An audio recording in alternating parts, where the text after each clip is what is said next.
All right, so you're in the pharmaceutical world, and things move fast, right? You got to get up to speed on important stuff like right away. And today we're tackling a big one, making sure that every pill, every dose of medicine that gets made is consistently high quality. You hit the nail on the head. It's process validation we're diving into. Process validation. Yeah, and pharmaceutical manufacturing. We're going to Yeah. cut through the jargon and help you understand why it matters so much and how it's actually put into practice out there in the real world. Exactly. So you walk away with a solid grasp of this whole critical area. Absolutely. Okay, to guide us, we've got this awesome article, Demystifying Process Validation.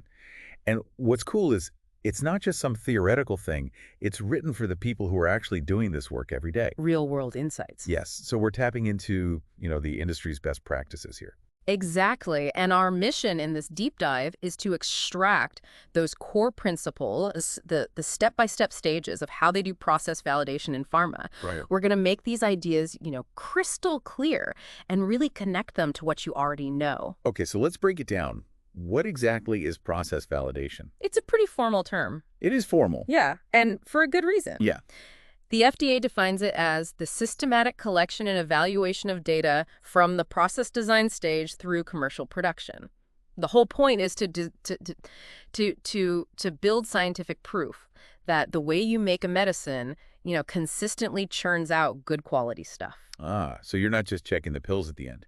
You're proving that the whole recipe, the way you make it, is rock solid from the get-go. Exactly. You can't just rely on testing the final product. You got to look at the process itself all the way through. And the FDA's thinking on this has evolved, It used to be seen as a one-time thing. You check the box and you're done. But now they see it as this ongoing process of gathering data and constantly evaluating how things are running. So it's like a living, breathing part of how they manufacture medicines, not just a one and done. Absolutely. And a huge part of this is you got to have scientific evidence. You can't just say you're making good meds. You got to prove it with hard data.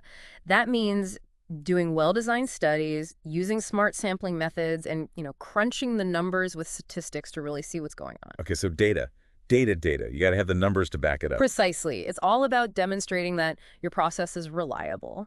And to help organize all of this, the FDA came out with this guidance back in 2011 that laid out a 3-stage life cycle approach to process validation. Think of them as building blocks. Yeah. Each stage is essential for the next. Okay, a life cycle with 3 stages. So let's start with stage 1. What's that all about? Stage 1 is all about process design. This is where they defined exactly how the commercial manufacturing process is going to work based on everything they learned during development and scaling up, So they're creating the master plan, the instruction manual, essentially. Exactly. What are some of the key things they're focused on in this stage? So first off, they have to figure out what are called critical quality attributes, or CQAs. These Right. are the make or break properties of the product, the things that have to be just right to ensure it works properly and is safe. Like the amount of active ingredient in a pill. Yeah, Yeah. exactly. Then you've got critical process parameters, or CPPs. These are the things they can control during manufacturing that directly affect those CQAs, like a temperature or the mixing speed. Okay, so CQAs are what makes the product good. CPPs are the knobs and dials that they can adjust to get those CQAs right. Exactly. And then there are CMAs. Those are critical material attributes. So the quality of the raw materials you're starting with matters too. Got it. So it's not just about the process, it's also about what you're putting into the process. Precisely. And another big piece of stage 1 is quality risk management, or QRM. QRM. Yeah, this is a proactive way to spot and deal with potential risks to product quality, right from the start, before they even start making anything. That makes sense. Get ahead of any potential problems. Exactly. They design the whole manufacturing process, including all the specific settings and checks and balances, and they do these things called process characterization studies. These are basically experiments to figure out how different factors in the process affect the final product quality. So they're really poking and prodding the process to understand all its quirks. Yeah, they're mapping out the design space, seeing how changing one thing affects another. Okay, so stage 1 is all about designing a super robust process. Yeah, and building quality in from the beginning. You don't want to just tack it on at the end, Yeah. All right, so we've got our blueprint, our plan. Mm-hmm. What happens in stage 2, process qualification. Stage 2 is all about proving that the process they design in stage 1 can actually be done consistently on a large scale in the real world.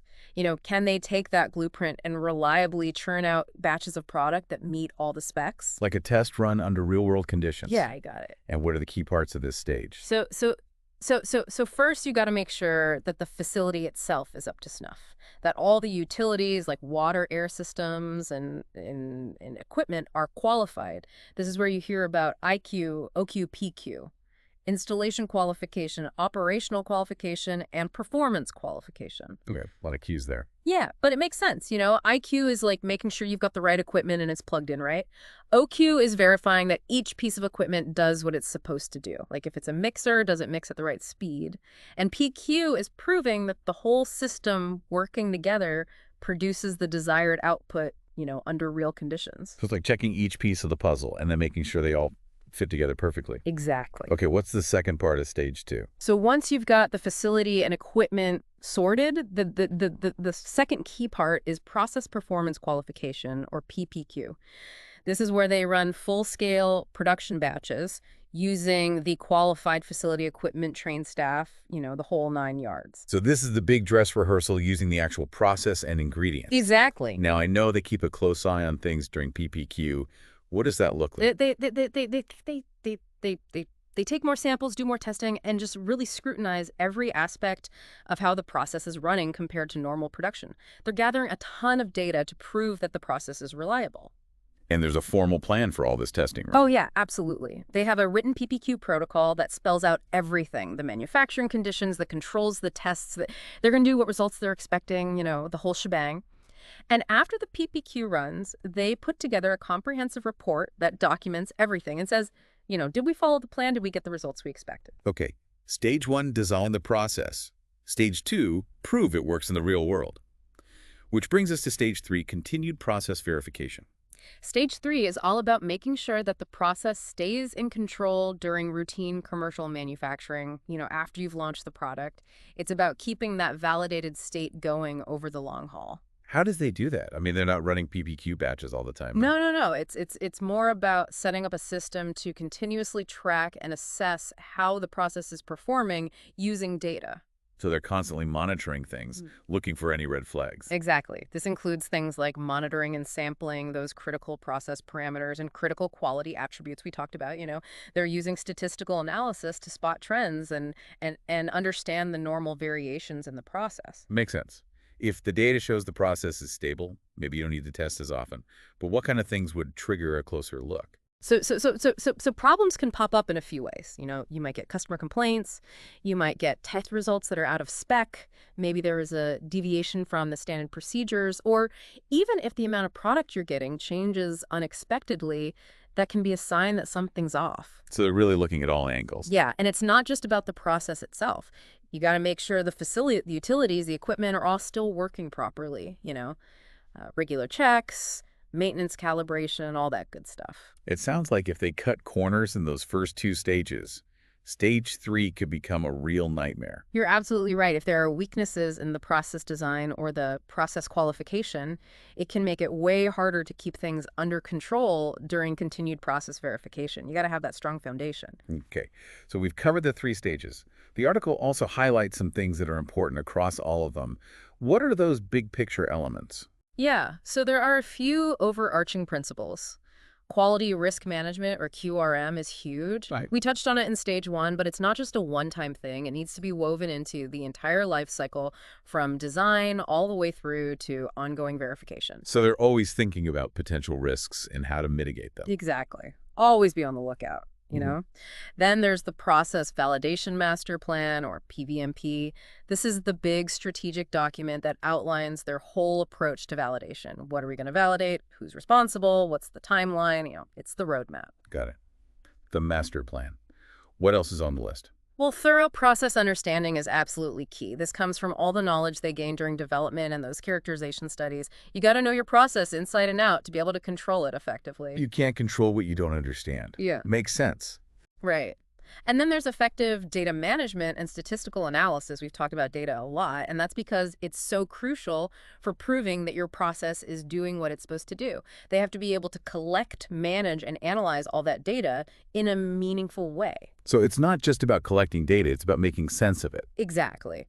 And last but not least, you got to have a robust change control system in place. Because things change, Yeah. you know.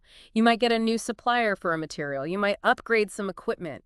You might want to tweak the process to make it better. Yeah, you can't just make changes willy-nilly. Right. A good change control system ensures that any changes are carefully evaluated, documented, and that they don't mess up the validated state of the process. Well, all these elements work together across the 3 stages to make sure that the medicine that comes out the other end is consistently high quality. Exactly. And it's important to remember that this isn't just about checking boxes for the FDA. This is about patient safety. You know, it's about ensuring that every dose of medicine is safe and effective. Absolutely. At the end of the day, it's about the patients. Yeah, and for people working in pharma, understanding these principles is crucial. They have to be able to contribute to the production of safe and effective medicines. No pressure. Right. And the article mentions some great resources for staying up to date on the latest regulations and best practices. Things like FDA.gov, the Federal Register, ECFR.gov. You got to keep learning because the field is always evolving. Always learning, always improving. Precisely. And the article wraps up by saying that by embracing this life cycle approach to process validation and striving for continuous improvement, pharmaceutical manufacturers can ensure consistent quality, meet all the regulatory requirements, and most importantly, uphold their commitment to patients. That's a great way to put it. So just to sum up our deep dive here, Yeah. process validation is a continuous, data-driven process. 3 stages. Yes, 3 interconnected stages: process design, process qualification, and continued process verification. And the goal is to scientifically prove that your manufacturing process consistently delivers top-notch medicine. And it all hinges on really understanding those critical factors, proactively managing risks, and constantly monitoring and analyzing the process. So here's a final thought for you to chew on. We've seen how the pharma industry uses process validation to ensure quality right. But think about how these ideas of building in quality from the start and constantly checking and refining the process could be applied in other fields too. Interesting. Like what about software development, food production, even large service industries? It's worth considering how this systematic approach to consistency could have much wider applications than we might initially think. Definitely something to think about. Absolutely. Yeah.